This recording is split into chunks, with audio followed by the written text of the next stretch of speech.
இரக்கத்தில் ஐஸ்வரமுள்ள தேவனுக்காக நன்றி செலுத்துகிறோம். தாசர்வதிக்கப்பட்ட வேலைக்காக நன்றி. இந்த நாளில கர்த்தர் கொடுக்கிற வசனம் சங்கீதம் 1ஆம் அதிகாரத்தில் 1ஆம் வசனம்.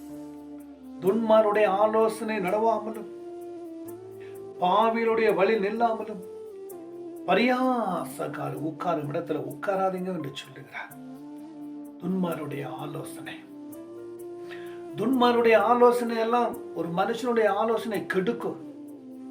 வேதம் சொல்லுகிறது சங்கீதம் 97:11 மனுஷனுடைய ஆலோசனை வீண் என்று கருதுகிறேன் என்று கர்த்தர் சொல்லுகிறார்.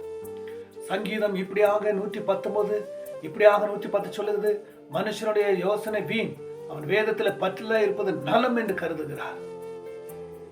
வேதம் சொல்லுது துன்மாருடைய ஆலோசனை நீங்க நடக்காதீங்க. துன்மார்கன் பல ஆலோசனை தருவான்.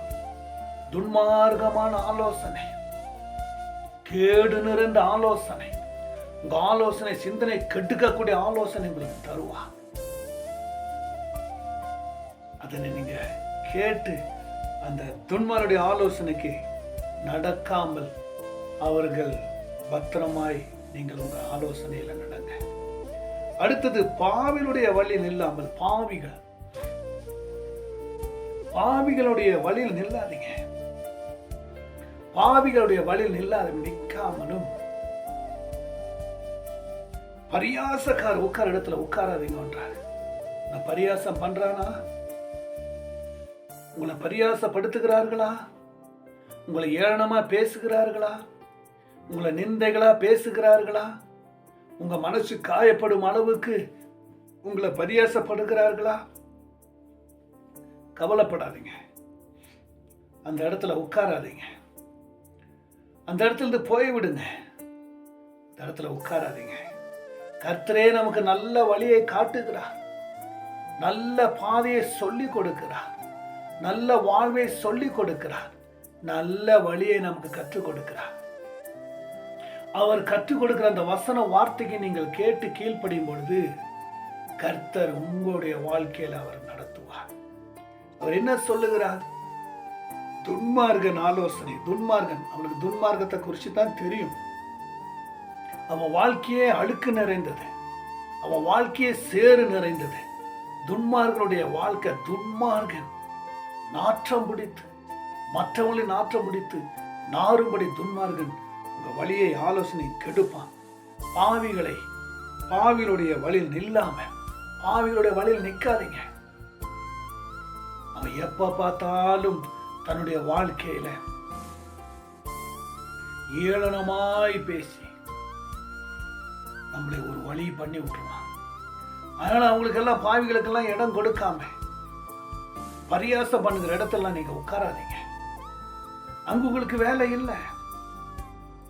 அவங்க மத்தியில இருக்காதீங்க. அவங்கள வழியை விட்டு தேவன் சொல்லுகிற நீங்க அங்கிருந்து போய்விடுங்க என்றார். ஏனென்றால் 1:5 சொல்லுகிற, ஆகையால் துன்மார்கன் நியாய தீர்ப்பிலும் பாவிகள் நீதிமன்ற சபை நிலை நிற்பதில். துன்மார்கன், ஒரு துன்மார்க்கமா பேசுகிறவன் நீதிமன்ற சபையில நுழைய முடியாது. அவனுடைய சிந்தனை எல்லாம் எப்பொழுதும் அக்கிரமமா தான் இருக்கும். அவன் ஆலோசனை எல்லாம் அக்கிரமா தான் இருக்கும். பாவிகளுடைய வழியில நில்லாதீங்க. அவன் எப்பொழுதுமே பாவத்துக்குரிய வாழ்வா தான் இருப்பான். பாவிகளுடைய வழியில நில்லாதீங்க. அவன் எப்ப பார்த்தாலும் பாவ வழியிலே இருப்பான். பாவத்தின் ஆசையே வைத்து கொண்டிருப்பான். பாவத்தின் எண்ணம் உணர்மே வைத்து கொண்டிருப்பான். அந்த வழியில நீங்க போகாம, அந்த வழியில உட்காராம, கர்த்தருடைய வழியிலே நிற்கும்படி, கர்த்தருடைய ஆலோசனை நிற்கும்படி, கர்த்தருடைய சிந்தல் நிற்கும்படி கர்த்தர் உங்களை அழைக்கிறார். கர்த்தர் உங்களை அழைத்து இருக்கிறார். அதனால என் தேவ பிள்ளைகளே, இந்த வசனத்தின் ஜெபத்தை பார்க்கிறேன். கர்த்தர் உங்களை ஆசீர்வதிக்கிறார், உங்களை பரிசுத்தமாக்குறார். துன்மார்க்க காரியத்தை விட்டு விலகிருங்க. பாவியோட வழியில நின்று விலகிருங்க. தேவையில்லாத பரியாசக்கார காரியத்திலிருந்து விலக்கிருங்க.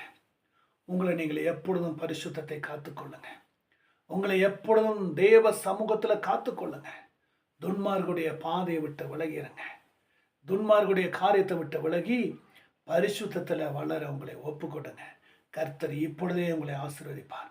ஜெபத்தை பாருங்க, கேளுங்க, கர்த்தர் உங்களை ஆசீர்வதிப்பார். பார்க்கிற கேட்கிற ஒவ்வொரு குடும்ப பிள்ளைகளும் ஆசீர்வதி தாங்கும் வெல்லப்படுத்தும் கேணப்படுத்தும். ரட்சகரும் மீட்பரும் இயேசுவின் நாமத்தில் ஜெபிக்கிறோம் நல்ல கர்த்தாவே.